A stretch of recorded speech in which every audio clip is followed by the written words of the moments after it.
Abortion is the most common cause of death in our country today. It's the most common way that people die, and yet it's the unspoken, even talk about it.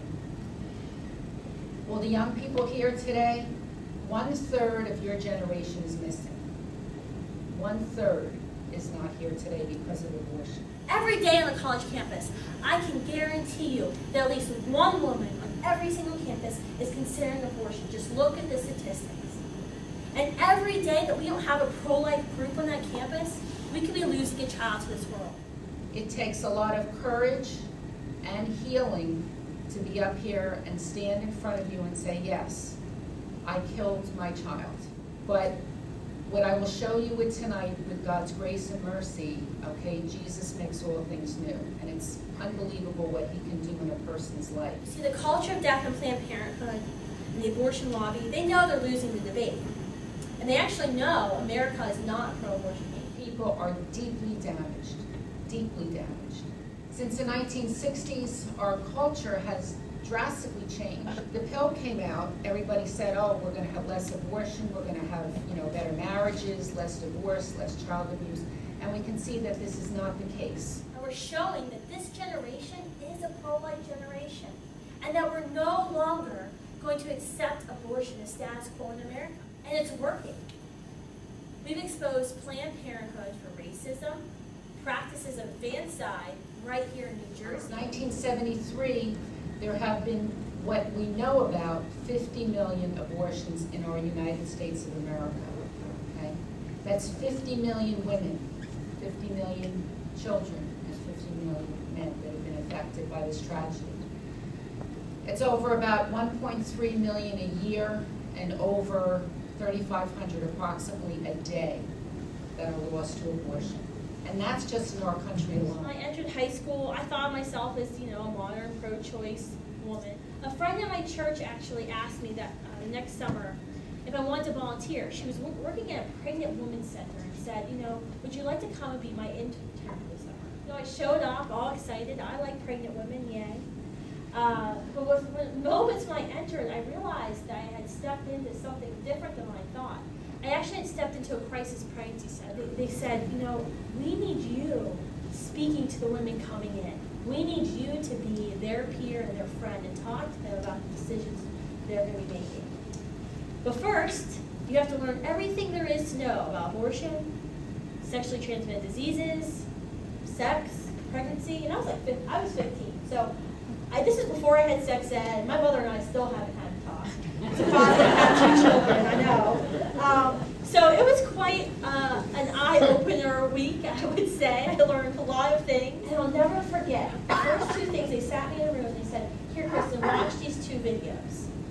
The first video was from my now friend, Father Frank Pavone. He has babies who've been aborted by saline abortions in their 2nd trimester.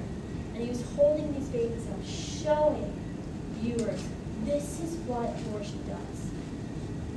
The second video I watched was from Dr. Bernard Nathanson in the 1980s. He filmed a video, and it was an ultrasound called a silent scream, and it's an ultrasound of a live abortion being performed. And he's matter-of-factly showing the tools and saying, this is what's happening right now. And you can see the baby rushing up to the side of the mom's uterus, trying to escape the abortionist tools. I can vividly remember watching both of these. I don't have a great memory.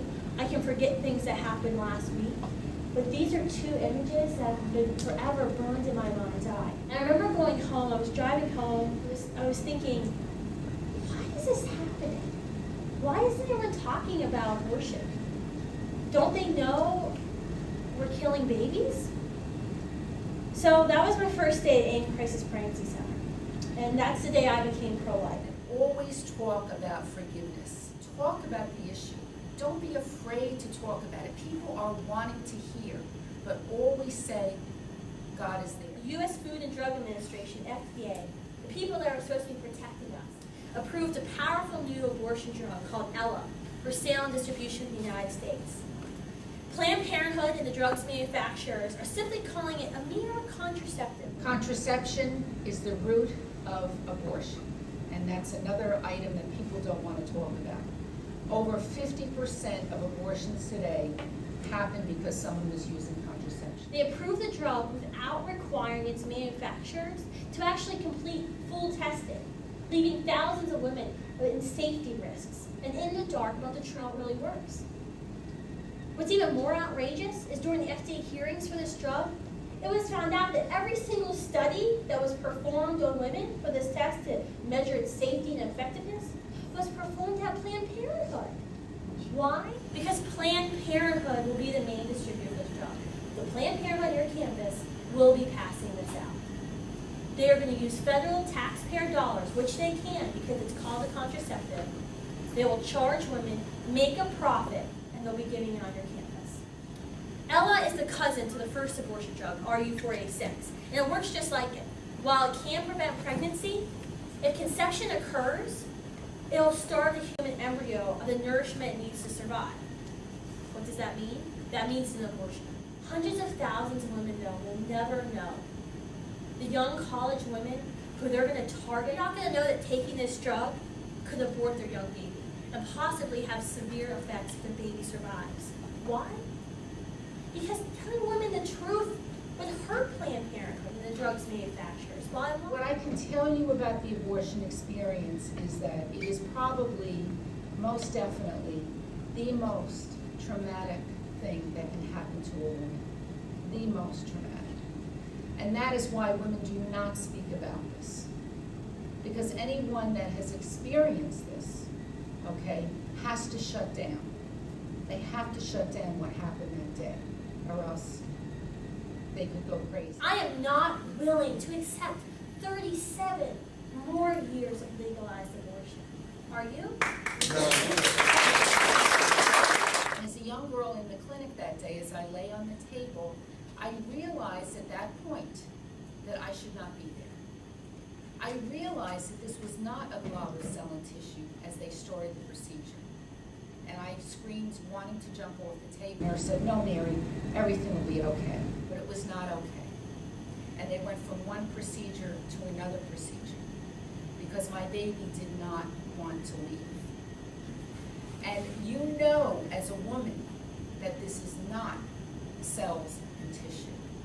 Okay, this is a child. And the last memory that I have was on the table in the clinic, in the room where I was a huge jar, the remains of the children from that day. And that's the last image I have of my child. And that image haunted me from year to year to year.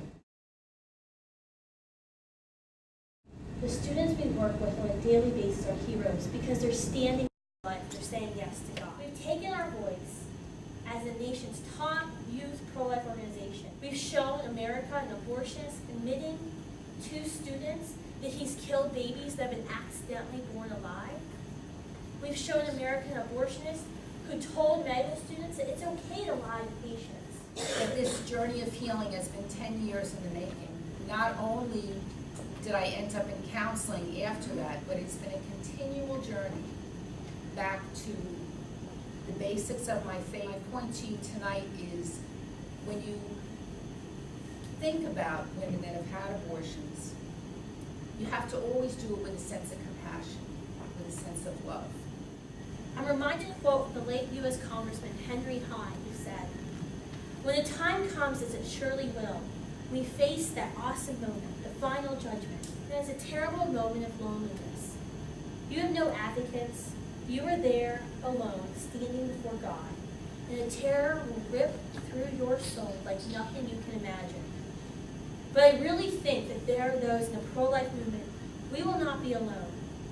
I think there will be a choir of voices that has never been heard in this world, but are heard beautifully and clearly in the next. And they will plead for everyone who has been in this moment. They will say to God, spare him, because he loved us." Tonight, I'm asking you, say yes to God.